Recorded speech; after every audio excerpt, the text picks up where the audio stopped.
everybody. Here's a Lennox HS18 after a little bit of a maintenance.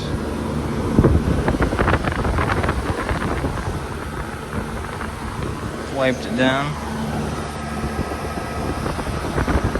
It's running really good.